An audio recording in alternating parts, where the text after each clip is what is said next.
Saudara-saudara kaum muslimin rahimakumullah. Setiap penganut agama di dunia ini mempunyai sesuatu kitab yang dianggapnya sebagai kitab suci.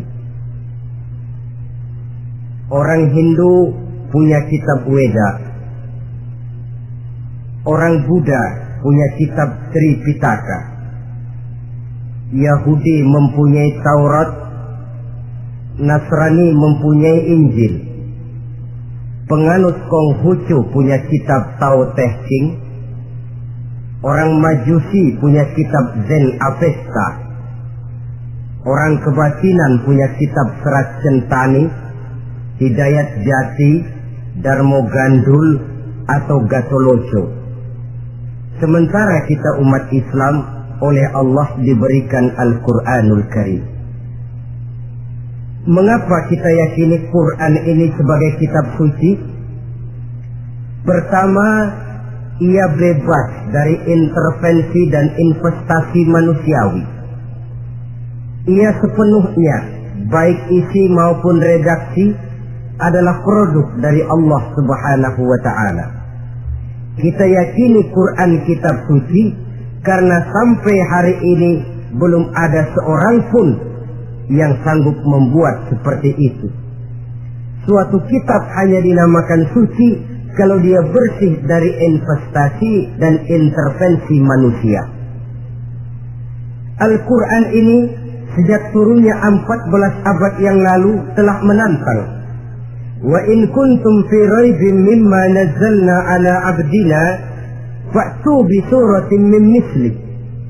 Apabila kamu ragu-ragu terhadap kebenaran Quran yang kami turunkan kepada hamba kami Muhammad, atau kamu menyangka Quran itu cuma bikinan Muhammad saja, cobalah kamu buat satu surah saja semacam Al-Quran. Apabila kamu tidak mampu melakukannya seorang diri, wada'u syuhada'akum, ajak seluruh teman-temanmu. Sejak tantangan ini turun 14 abad yang lalu, sampai hari ini tidak seorang pun yang sanggup membuat satu surah saja semacam Al-Quranul Karim. Barangkali belum pernah ada yang coba-coba. Sudah. Di antaranya apa yang dilakukan oleh Musailamah Al-Kadzab. Dia mencoba membuat satu surah semacam Al-Quran yang kalimatnya sudah berbentuk bait-bait syair, tapi isinya jauh panggang daripada api. Yang kedua, kita yakini Quran sebagai kitab suci karena isi dan ajarannya sesuai dengan fitrah manusia. Suatu kitab dinamakan suci kalau ajarannya sejalan dengan fitrah manusia. Misalnya, manusia secara fitrah, kalau dia laki-laki normal nafsu kepada perempuan, itu fitrah. Perempuan suka kepada laki-laki, itu fitrah. Kalau ada kitab suci tapi melarang manusia untuk kawin, kesuciannya perlu diselidiki. Quran kitab suci sejalan dengan fitrah manusia, maka ia menganjurkan manusia yang mampu untuk melangsungkan perkawinan. Contoh lain, secara fitrah manusia perlu makan. Kalau ada kitab suci yang melarang manusia puasa saja siang malam terus menerus, itu kan sama juga nyuruh orang mati. Quran sesuai dengan fitrah manusia, maka dalam Islam puasa wisol, puasa ngableng apa itu istilahnya, puasa nyambung dari pagi sampai sore sampai malam sampai pagi lagi puasa terus, bukan saja tidak boleh, malah haram hukumnya. Kenapa? Itu bertentangan dengan fitrah manusia. Yang ketiga, kita yakini Quran sebagai kitab suci karena isinya tidak kontroversil, isinya tidak saling bertentangan satu sama lain. Di ayat manapun Quran mengajarkan Allah itu Esa. Satu kali dia berkata haram, dia akan tetap berkata haram. Isinya tidak kontroversil. Sebab kalau ada kitab suci, di satu pihak mengajarkan Tuhan Esa, di lain ayat mengajarkan Tuhan 3, di lain ayat lagi mengajarkan Tuhan 4, kitab kacau namanya. Bagaimana suatu kitab bernama suci kalau isinya kontroversial satu dengan lainnya? Dari 3 kriteria inilah kita yakini Quran sebagai kitab suci. Masalah yang akan kita bicarakan pada pertemuan kita kali ini, bagaimana sikap kita terhadap Al-Quranul Karim sebagai kitab suci.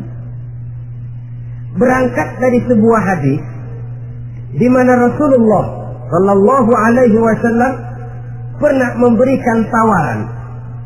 Beliau bersabda, "Man ja'ala al-Qur'ana amamahu qadahu ila al-jannah, wa man ja'ala al-Qur'ana khalfahu saqahu ila an-nar." Siapa yang menjadikan Quran sebagai imam, maka Quran akan membimbing dia ke dalam surga. Tetapi siapa yang menjadikan Quran sebagai makmum, maka Quran akan mendorong dia ke dalam neraka. Pilihan terserah kita. Siapa yang menjadikan Quran sebagai imam, ditempatkannya Al-Quran di depan, dia ikuti petunjuk dan ajaran Al-Quran, maka Quran akan membimbing dia ke surga. Surga dunia, lebih-lebih lagi surga akhirat. Tetapi sebaliknya, siapa yang menempatkan Quran di belakangnya, dia belakangi Al-Quran, dia belakangi perintah dan ajaran-ajaran Al-Quran, dia perturutkan hawa nafsunya dalam kehidupan ini, maka Quran akan mendorong dia ke dalam neraka. Ya, neraka dunia, lebih-lebih lagi neraka akhirat. Pilihan terserah kita. Saya mau tanya, kira-kira Quran dalam hidup kita jadi imam apa jadi makmum? Imam apa makmum? Kalau Quran jadi imam, artinya kita umat Islam jadi makmum. Resiko dan logika tentu, makmum harus ngikuti imam. Imam takbir, makmum takbir. Imam ruku, makmum ruku. Imam sujud, makmum sujud. Imam tahiyat, makmum tahiyat. Itu namanya Quran jadi imam, kita jadi makmum. Artinya dalam terjemahannya pada kehidupan, kalau merah kata Quran, merah kita kata. Hijau kata Quran, hijau kita bilang. Ke barat kata Quran, ke barat kita pergi. Ke timur kata Quran, ke timur kita berangkat. Halal kata Quran, halal kata kita. Haram kata Quran, haram kita bilang. Itu Quran imam, kita makmum. Nyatanya kadang-kadang kontras. Nyatanya kadang-kadang paradoks. Merah kata Quran, hijau dong kata kita.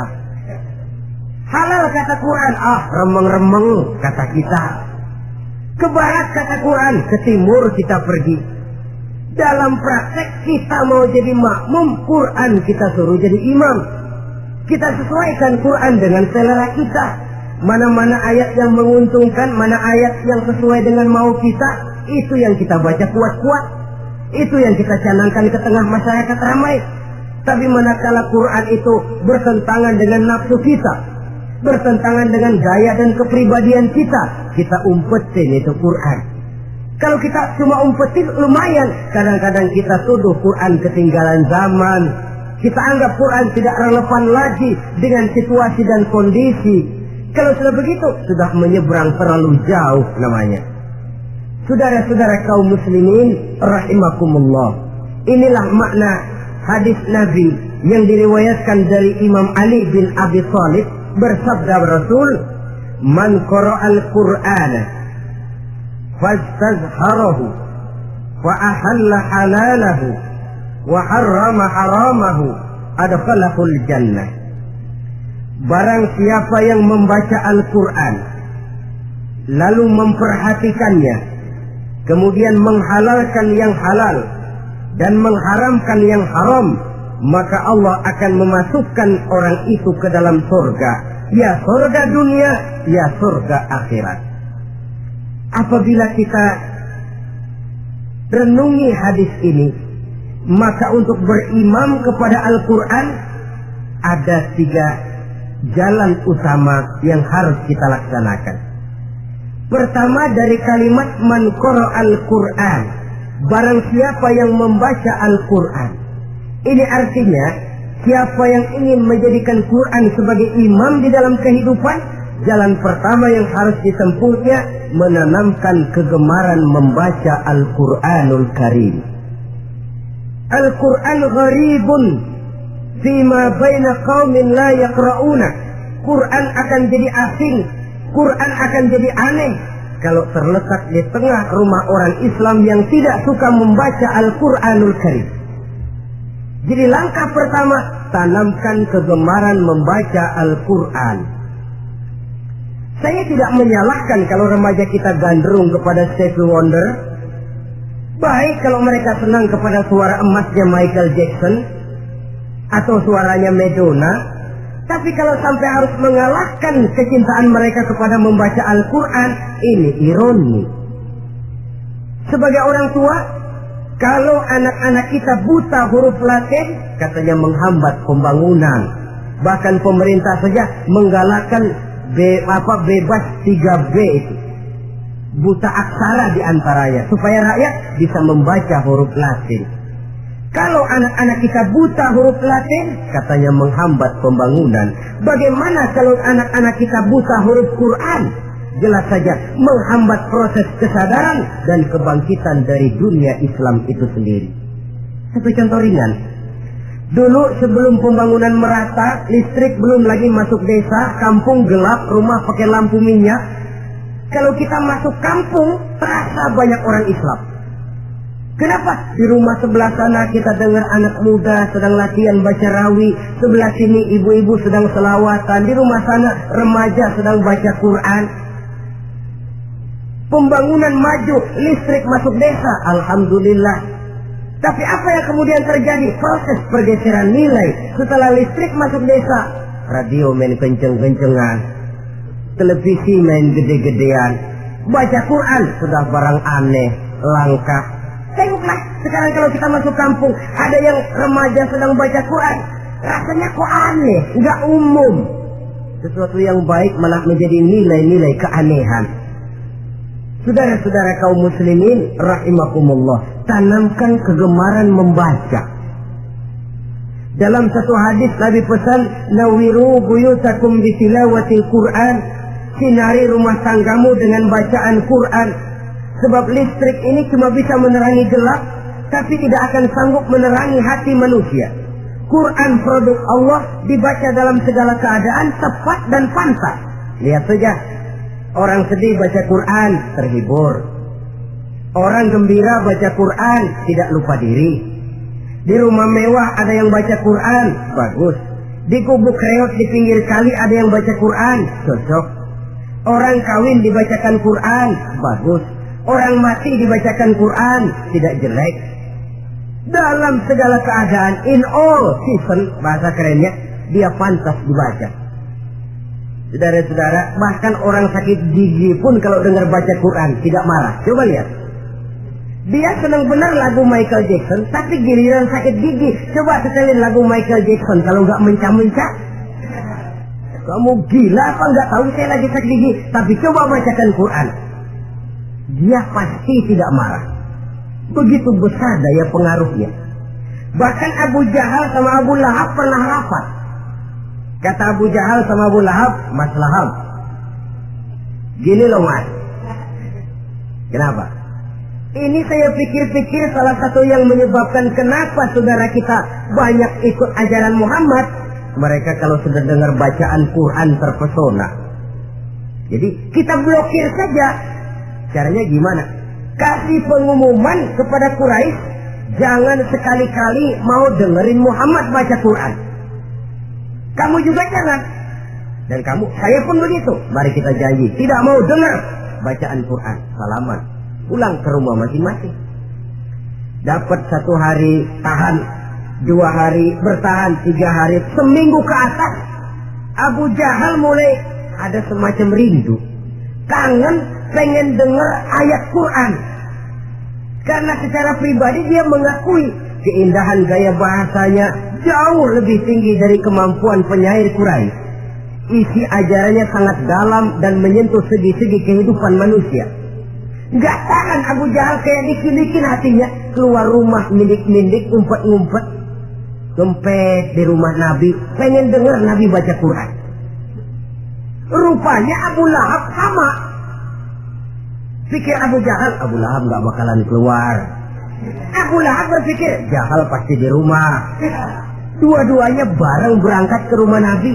Cuma yang satu dari sebelah barat, yang satu dari sebelah timur. Ngempet, ketemu di sudut, sama-sama kaget. Jahal, loh kamu Lahab? Iya, kamu ngapain? Lah kamu ngapain? Akhirnya sama-sama malu, sama-sama tidak bisa menahan diri, akhirnya sama-sama ngakuin. Bagaimanapun kita harus akui bahwa Al-Quran ini mengandung daya pesona yang sangat luar biasa. Itu dari segi bacaan, belum lagi dari segi ajaran, belum lagi dari segi isi. Tanamkan kegemaran membaca Al-Quran. Sampai-sampai Nabi katakan, Innallazi laisa fi jawfihi syai'un minal Quran kal baitil kharib. Orang yang dari tenggorokannya belum pernah keluar ayat Quran barang sepotong pun, belum pernah ngaji barang seayat pun, itu orang kata Nabi kal baitil kharib, kayak rumah kosong. Rumah kan kalau kosong biar bagus, mewah, besar, perabotannya lengkap. Kalau kosong, angker. Setan kuntilanak memedi, betah benar di sini. Saudara-saudara kaum muslimin rahimakumullah. Dalam satu percontohan Nabi mengatakan begini. Masalul mu'minil ladzi yaqra'ul Qur'an kamasalil utrujah. Rihuha thayyibun wa ta'muha thayyibun. Orang mukmin yang suka membaca Quran adalah ibarat buah utrujah. Baunya wangi, rasanya lezat. Kira-kira kalau di negeri kita buah apa utrujah? Semacam jeruk yang manis lah. Sudah baunya wangi, rasanya enak. Itu buah. Orang mukmin yang suka baca Quran kayak buah itu. Baunya wangi, rasanya enak. Artinya syiarnya hidup, isinya memang orang mukmin. Sebaliknya, wa masalul mu'minil ladzi la yaqra'ul Qur'an kamasalit tamrah la riha laha wa ta'muha hulwun. Orang mukmin yang tidak suka baca Quran kayak korma. Rasanya emang manis, cuman kagak ada baunya. Artinya apa? Syiarnya kurang. Kalau orang belum tapi kenal kan kagak mau makan korma. Kenapa? Nggak ada baunya. Daya tariknya kurang walaupun rasanya enak. Kalau daya tariknya nggak ada, kan nggak ada iklannya, tidak ada syiarnya. Itu orang mukmin yang tidak suka membaca Quran. Ibarat buah, nggak ada baunya walaupun rasanya enak. Orang kurang tergerak, kurang syiar, kurang daya tarik. Sebaliknya, wa masalul munafiq allazi yaqra'ul Qur'an kamasalir raihanah rihuha thayyibun wa ta'muha murrun. Orang munafik yang suka baca Quran seperti buah raihanah. Apa itu? Baunya wangi, rasanya pahit. Orang munafik baca Quran kayak buah itu. Baunya sih enak, cuman rasanya pahit. Yang munafik baca Quran, syiarnya sih lumayan, daya tariknya hebat, isinya munafik. Nah, paling jelek orang munafik yang nggak suka baca Quran. Wa masalul munafiqil ladzi la yaqra'ul Qur'an kamasalil hanzalah laisa laha rihun wa ta'muha murrun. Orang munafik yang tidak suka baca Quran seperti buah hanzalah, sudah enggak ada baunya, rasanya pahit lagi. Kalau buah pacek kali. Udah baunya kagak ada, kalau dimakan bikin orang celeng. Saudara-saudara kaum muslimin rahimakumullah, tanamkan kegemaran membaca Al-Quran, karena membaca Al-Quran merupakan ibadah yang besar. Bahkan kata Nabi, afdalu ibadati abdi qiraatul Quran. Nilai ibadah yang paling baik dari hambaku adalah ibadah membaca Al-Quran. Dalam sholat pahalanya lebih besar di luar sholat daripada di luar sholat. Dengan wudu pahalanya lebih besar daripada tanpa wudu. Mengerti pahalanya lebih besar daripada tidak mengerti. Tapi tidak mengerti pun jangankan membaca, mendengar saja orang baca Quran dengan baik sudah didoakan untuk mendapat rahmat. Berpahala mendengar bacaan Al-Quran walaupun tidak mengerti. Apalagi membaca sendiri, apalagi mengerti apa yang kita baca, tentu pahala itu akan jauh lebih besar. Ini yang pertama, tanamkan kegemaran membaca Al-Quranul Karim. Yang kedua, dalam hadis tadi, fastazharuhu, man qara'al Qur'ana fastazharuhu, siapa yang membaca Al-Quran kemudian memperhatikannya. Jadi kalau kita mau beriman kepada Al-Quran, setelah menanamkan kegemaran membaca, yang kedua, perhatikan, pahami isinya.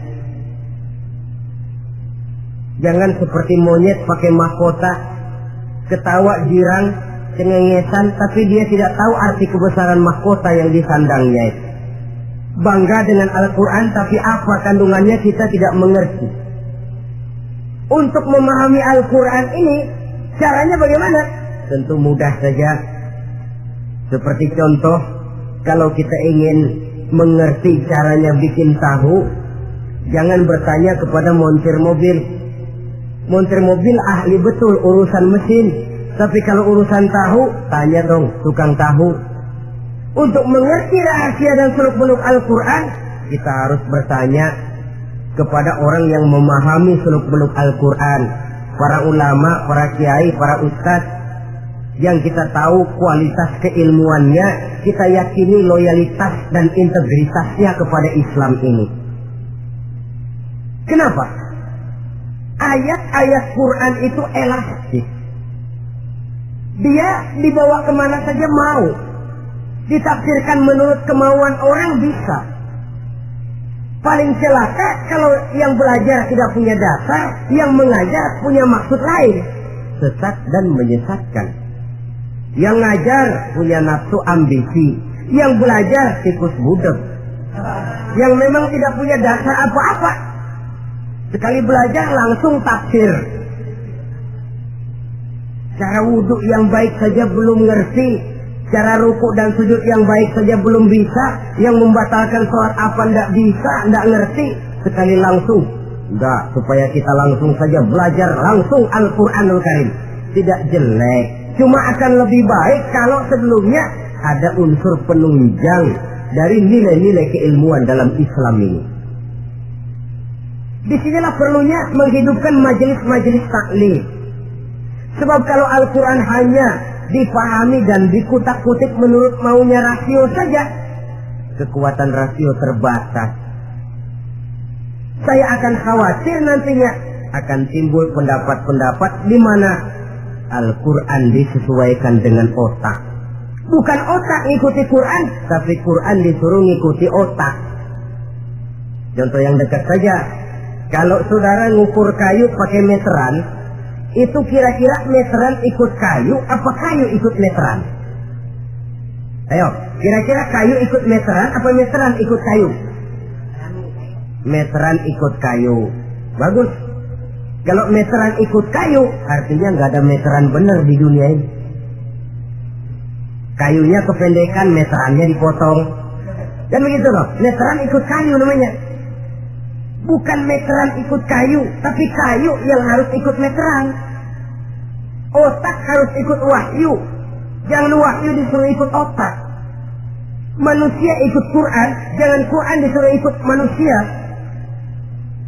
Dan kaum orientalis, ya, orang barat di luar Islam yang mendalami, mempelajari Islam dengan tujuan mencari kelemahan Islam untuk menghantam umat Islam, itu sengaja mencari ayat-ayat yang mereka kumpulkan untuk menghantam umat Islam, supaya mereka meragukan Qurannya untuk kemudian pada suatu saat meninggalkan Quran sama sekali. Timbullah pendapat ada ayat Quran yang sudah tidak sesuai lagi katanya dengan situasi dan kondisi. Seolah-olah otak manusia sudah jauh lebih pintar daripada Al-Quranul Karim. Saudara-saudara kaum muslimin rahimakumullah, inilah yang kita berlindung dari Allah. Sebab secara demikian, dengan kata lain, kita secara tidak sadar sudah mengurangi kemahamutlakan dan kesempurnaan dari Allah Subhanahu wa ta'ala. Untuk memahami Al-Quran, maka kita harus bertanya kepada ahlinya, mengaji, menghidupkan majelis-majelis taklim. Jangan sampai Al-Quran menjadi awam di tengah masyarakat Islam sendiri. Ini jalan yang kedua, memahami isinya. Sehingga dengan demikian, manakala Al-Quran dibacakan orang, pemikiran kita tidak lagi terpusat kepada kemerduan suara orang yang membaca, tapi tertuju kepada isi yang dikandungnya. Sehingga dalam kondisi semacam itu, boleh jadi tiap kali dibacakan Al-Quran, nilai iman makin tambah. Kita dengar orang baca, Alam taro kaifa fa'ala rabbuka bi ashabil fil. Terbayang oleh kita bagaimana Raja Abrahat dengan pasukannya mau menghancurkan Ka'bah. Bagi Allah cukup menurunkan burung ababil, hancur lebur Abrahat, raja besar dengan seluruh pasukan gajahnya, berantakan dibuatnya cuma dengan burung ababil. Allah Maha Besar, Allah Maha Kuasa. Tambah iman. Kalau tidak, ya seperti yang banyak terjadi. Quran menceritakan azab, kita malah kesenangan. Walakum azabun alim, kamu akan mendapat azab yang pedih. Kita teriak di pojokan, toyib, toyib. Allah, alhamdulillah. Digambarkan azab malah baik-baik.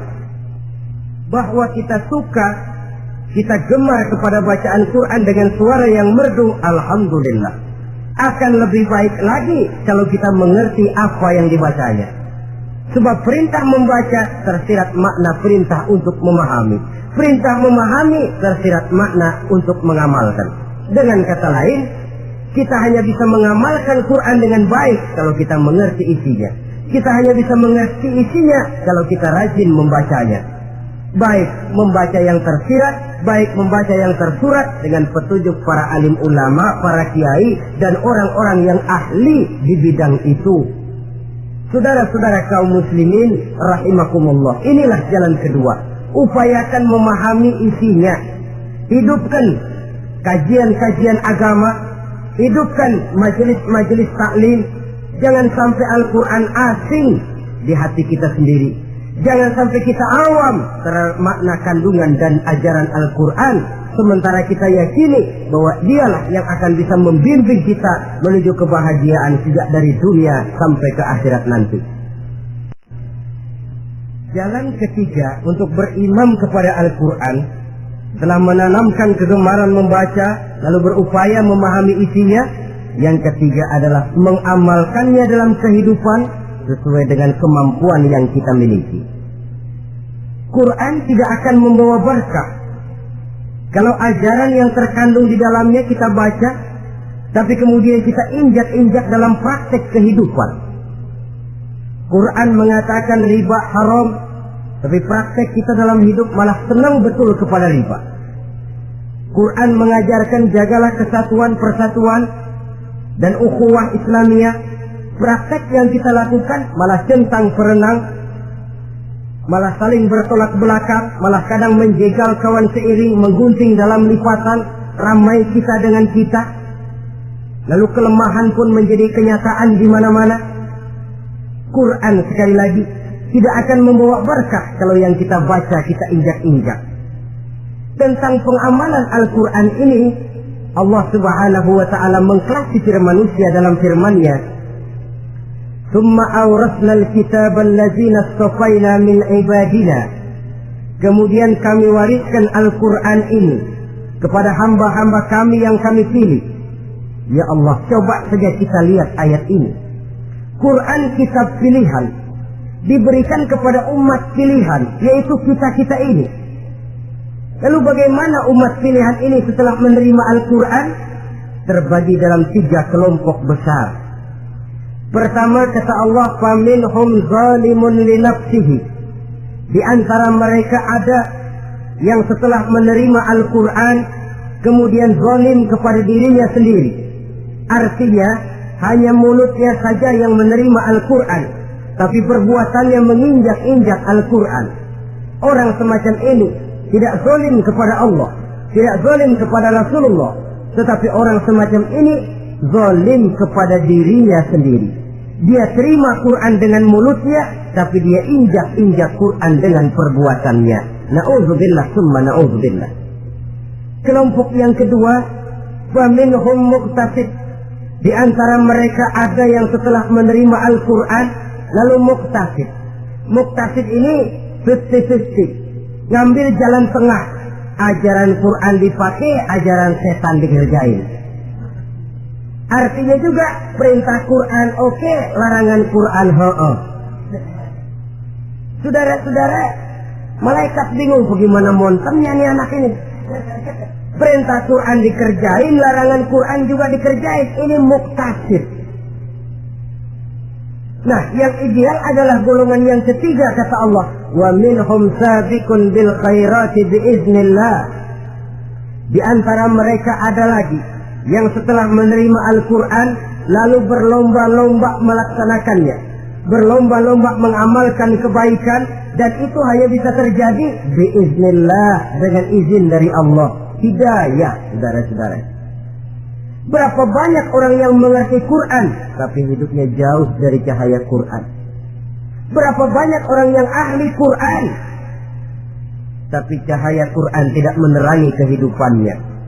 Berapa banyak orang yang ahli hukum tapi bikin bingung masyarakat dengan fatwanya. Saudara-saudara kaum muslimin, kenapa bisa terjadi? Itu tidak ada hidayah, tidak biiznillah, tidak ada izin dari Allah. Maka bisa membaca Quran, alhamdulillah.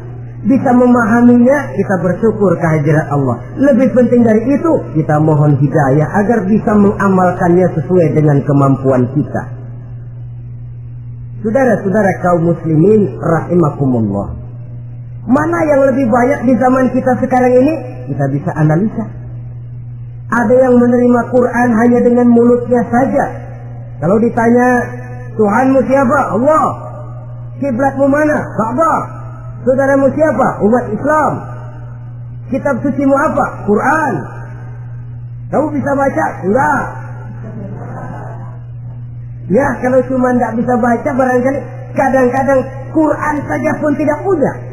Ini yang ironi, ini yang menyedihkan. Saudara-saudara kaum muslimin rahimakumullah, tanpa melaksanakan konsepsi Al-Quran di dalam kehidupan, maka kesenangan kita membacanya, pengertian kita tentang Al-Quran, barangkali tidak akan bisa berbuat terlalu banyak di dalam kehidupan. Maka sekarang ini sudah ada terjemahan Quran dalam bahasa Indonesia, dalam bahasa daerah, dalam bahasa Inggris, Belanda, bahkan Jerman, yang masih harus terus dan selalu ditingkatkan terjemahan Quran di dalam kehidupan. Dengan kata lain, kita umat Islam menunggal dengan Quran kita. Jangan cuma jadi kebanggaan Islam tinggi, tidak ada yang lebih tinggi dari Islam. Quran kitab suci, tidak ada yang bisa menandinginya. Qurannya, tapi umatnya, kadang-kadang kita ini jauh panggang daripada api. Kita bersyukur musabaqah tilawatil Quran dihidupkan dengan biaya bermiliar rupiah, sejak dari tingkat kelurahan, kecamatan, wali kota, provinsi, sampai kepada tingkat nasional, untuk menanamkan kegemaran membaca Quran. Setelah itu hendaknya diadakan peningkatan dengan upaya memahaminya, sehingga pada suatu saat boleh kita adakan musabaqah pengamalan Quran. Hadiahnya sudah langsung dari Allah sendiri. Ini yang kita perlu berlomba mengamalkan ajaran Quran. Sabiqun bil khairat, berlomba mengamalkan ajaran-ajaran Al-Quranul Karim. Nah, oleh karena Al-Quran ini dalam bentuknya yang umum kadang-kadang hanya menjelaskan satu persoalan secara global, kita memerlukan tuntunan sunnah dari Rasulullah Sallallahu Alaihi Wasallam. Umpamanya, Quran hanya mengajarkan aqimis sholat, dirikan sholat. Caranya bagaimana? Tidak ada cara sholat dalam Quran. Dari mana kita tahu cara sholat? Dari sunnah. Itu sebabnya selain Al-Quran sebagai sumber utama, kita memerlukan sunnah. Bahwa sholat pakai takbiratul ihram di Quran tidak ada. Bahwa sholat pakai tahiyat dalam Quran tidak ada. Jadi kalau orang cuma Quran saja, tidak ada sunnah itu, ya bagaimana kita bisa sholat? Quran cuma mengatakan wa atimul hajja wal umrata lillah, laksanakan haji dan umrah karena Allah. Bagaimana manasik haji? Bagaimana cara sa'i? Bagaimana cara wukuf? Bagaimana cara melontar? Tidak ada dalam Quran. Yang memuat itu tidak lain sunnah.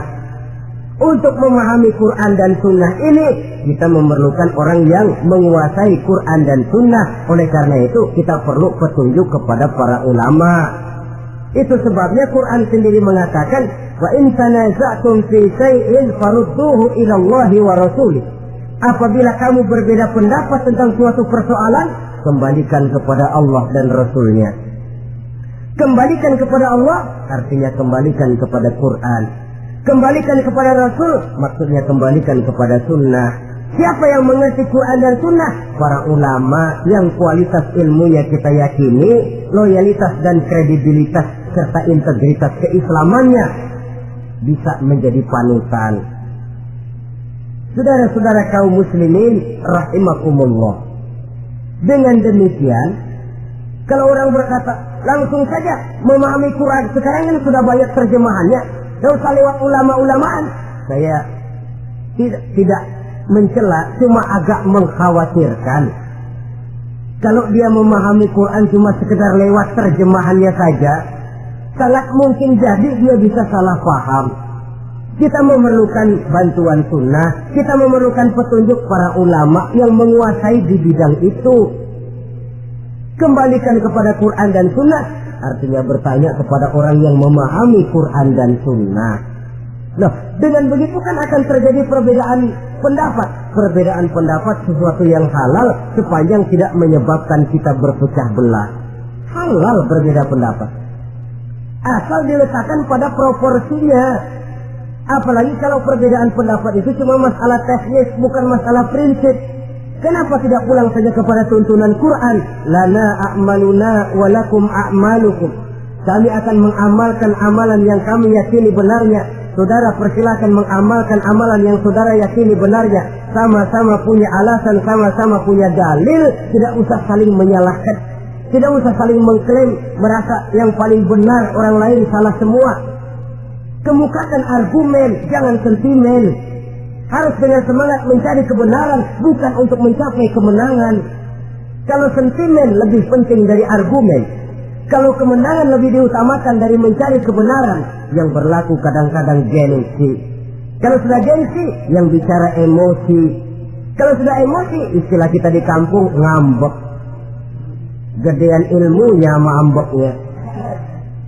Kadang-kadang, saya kalau nggak jadi imam nggak mau sembahyang di situ. Kalau nggak jadi imam, orang lain dianggapnya kagak sah sembahyangnya.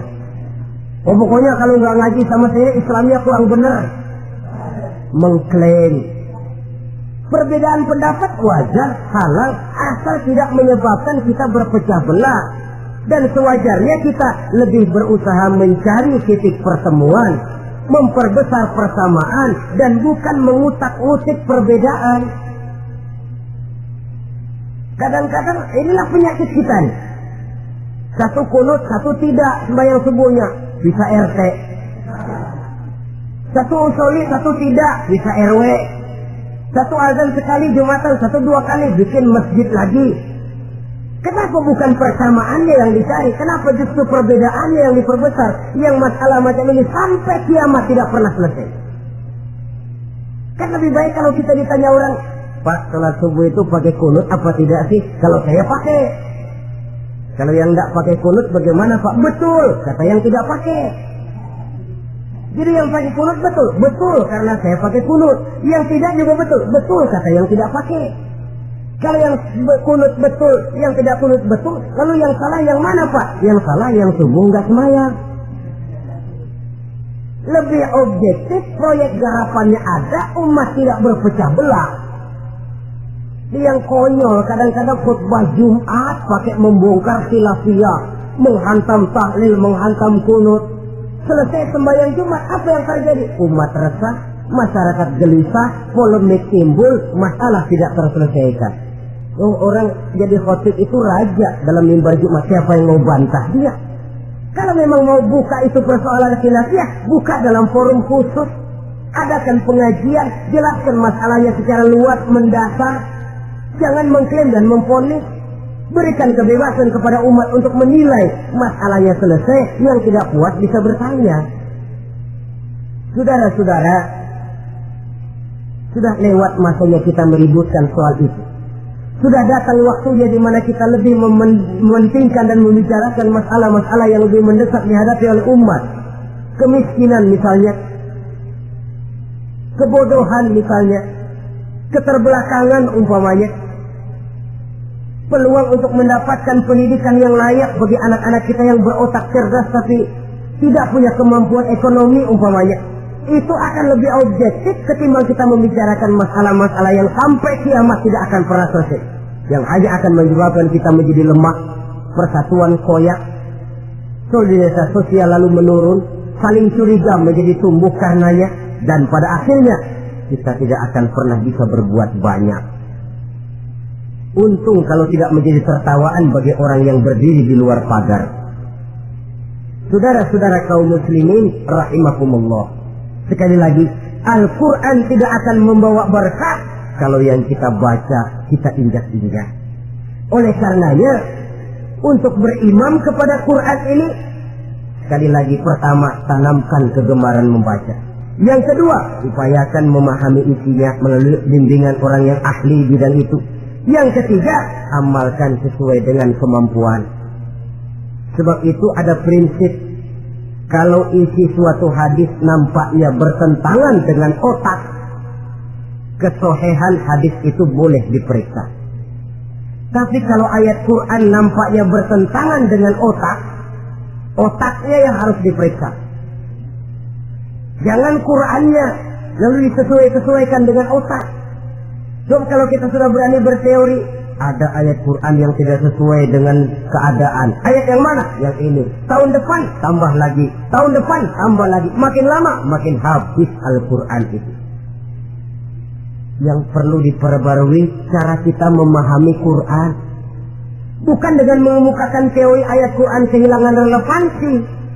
Cara kita memahami barangkali yang kurang relevan. Dalam situasi, dalam konteksnya dengan situasi dan kondisi. Jangan lupa, Al-Quran ini kan untuk semua umur. Dia bisa dipahami secara filosofis, dia bisa dipahami dengan kacamata orang awam. Tingkat kemampuan berpikir orang tidak semuanya sama.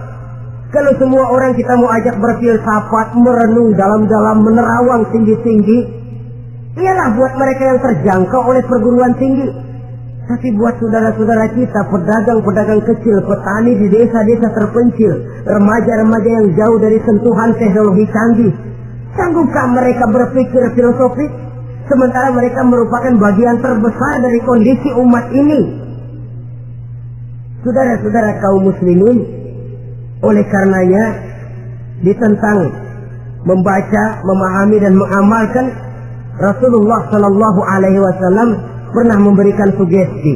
Beliau bersabda, "In aradtum aisas su'ada," apabila kamu menginginkan kehidupan yang bahagia, hidup seperti hidupnya orang-orang yang bahagia, dan tentu ini keinginan kita semua.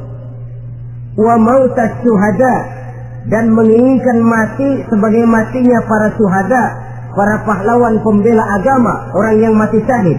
Wah, ini sudah tidak duanya ini. Hidup mulia, mati syahid. Dapat dua-duanya. Wan najata yaumal hasri, dan ingin mendapat keselamatan pada hari hasar, hari pengumpulan manusia di padang mahsyar. Wa zilla yaumal harri, dan mendapat perlindungan dari Allah pada hari yang sangat panas. Wal huda minadh dhalalah, dan mendapat petunjuk dari kesesatan. Ini keinginan semua orang. Kan yang kita cari apa sih? Hidup bahagia. Biar tidak kaya asal bahagia, sudah enak. Lalu apa lagi? Matinya sebagai syahid. Kemudian di hari pengumpulan nanti mendapat keselamatan. Lalu pada saat orang lain kepanasan kita mendapat perlindungan. Kemudian orang lain kebingungan kita mendapat petunjuk. Kalau ini yang diinginkan kata Nabi, resepnya fa'adimu qiraatal Qur'an, maka lazimkan, biasakan olehmu membaca Quran. Tidak ada terlambat. Idealnya memang dari kecil, sebab lidah kalau sudah kaku berat.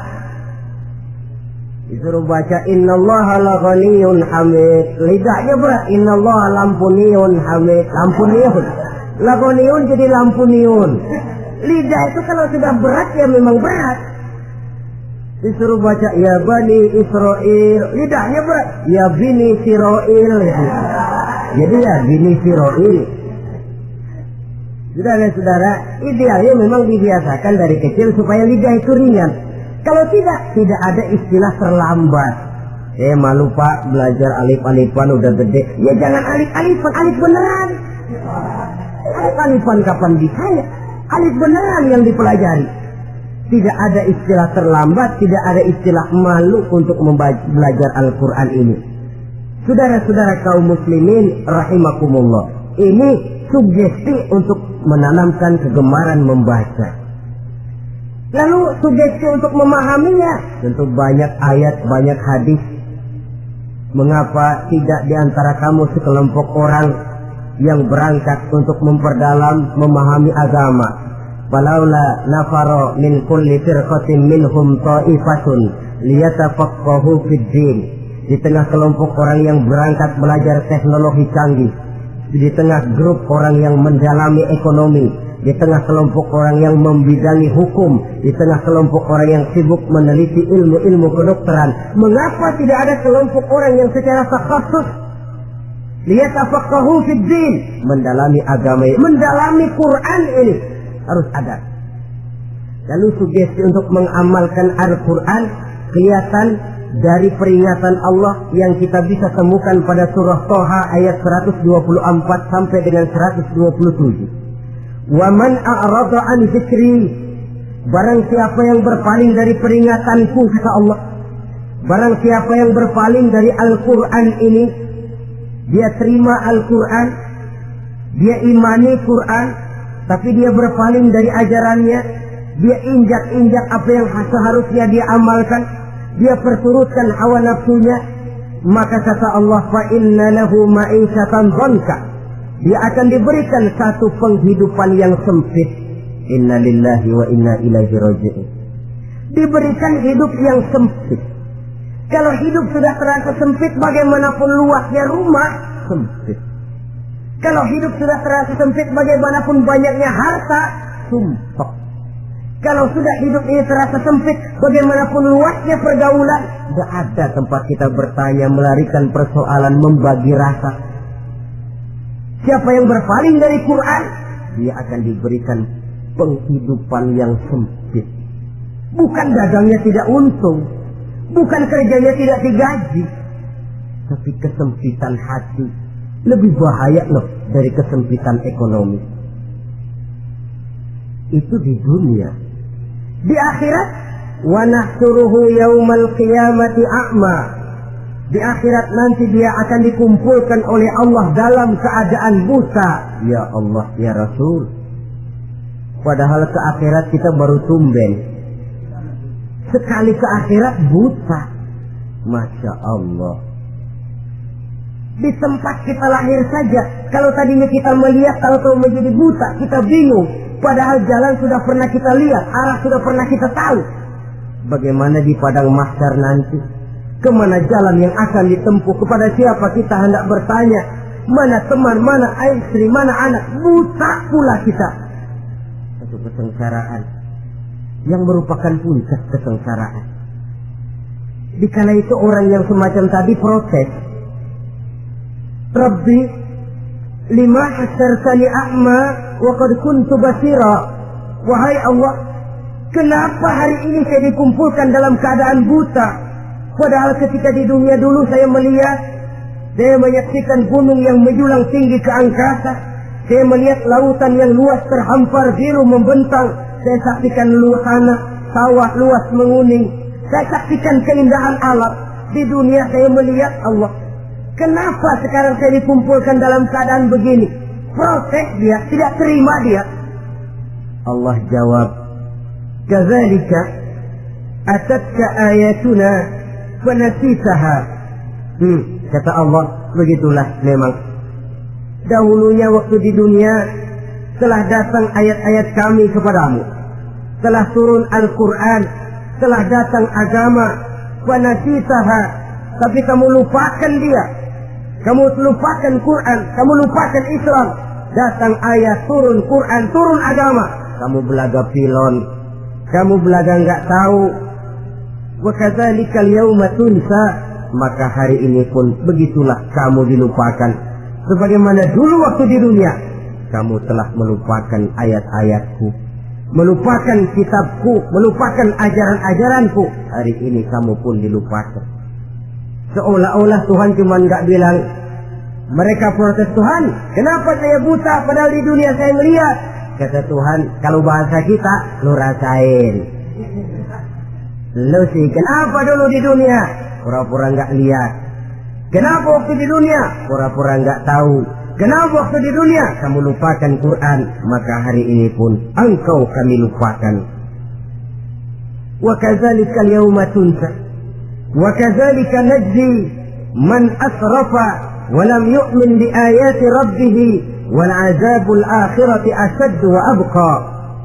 Demikianlah kami membalas orang yang berlebih-lebihan, orang yang melampaui batas dan tidak mau beriman kepada ayat-ayat Tuhannya, dan sungguh siksa akhirat itu lebih dahsyat dan lebih kekal.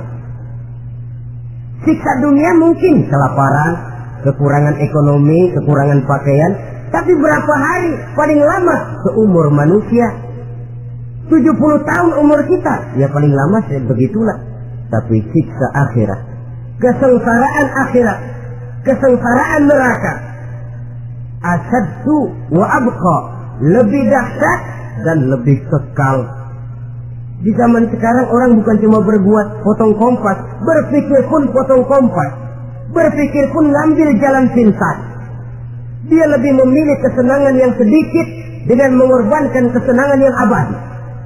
Dia mengejar surga yang sebentar dengan menghancurkan surga yang kekal. Dicarinya surga dunia, hidup cukup, rumah bagus, makan bagus, pakaian bagus, istri bagus, dengan menghalalkan segala macam cara, berpaling daripada kehidupan agama, belum menginjak-injak Al-Quranul Karim. Kita berlindung kepada Allah, jangan sampai dimasukkan dalam kelompok yang di akhirat nanti dibangkitkan dalam keadaan buta. Na'udzubillah, summa na'udzubillah. Di sini kita terkesan dengan apa yang dikatakan Sayyid Muhammad Abduh, al-Islam mahjubun bil muslimin. Kebesaran Islam kadang-kadang tertutup oleh tingkah laku umat Islam sendiri. Keluhuran dan kesempurnaan Al-Quran tertutup oleh kebodohan umat Islam. Sedangkan untuk mengungkapkan rahasia Al-Quran ini diperlukan keahlian yang kompleks. Saudara yang di Fakultas Teknik belajar teknologi, ungkap buka rahasia Quran di bidang teknologi. Saudara yang di bidang kedokteran, ungkap buka rahasia Al-Quran di bidang kedokteran. Saudara yang ahli geologi, pelajari struktur kulit bumi dengan mengungkap rahasia Al-Quran. Sehingga pengkajian kita tentang teknologi, pengkajian kita tentang angkasa luar, pengkajian kita tentang anatomi manusia akan berakhir kepada subhanaka ma khalaqta hadza batila. Ya Allah, tidak satu pun yang engkau ciptakan ini sia-sia.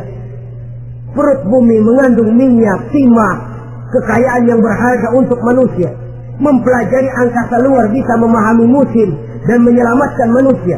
Mempelajari rimba belantara, teknologi canggih, akhirnya akan memperkuat nilai-nilai iman, menerjemahkan ajaran Quran lewat disiplin ilmu yang kita kuasai masing-masing, untuk kemudian bekerja sama bahu-membahu dalam rangka mengimani Al-Quran,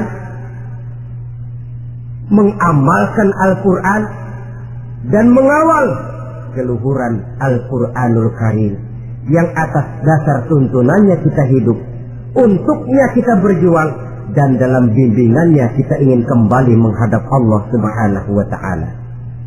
Inilah pertemuan yang singkat ini. Mudah-mudahan kita diberikan kekuatan oleh Allah untuk berimam kepada Al-Quran, menjadikannya sebagai pedoman utama di dalam kehidupan kita.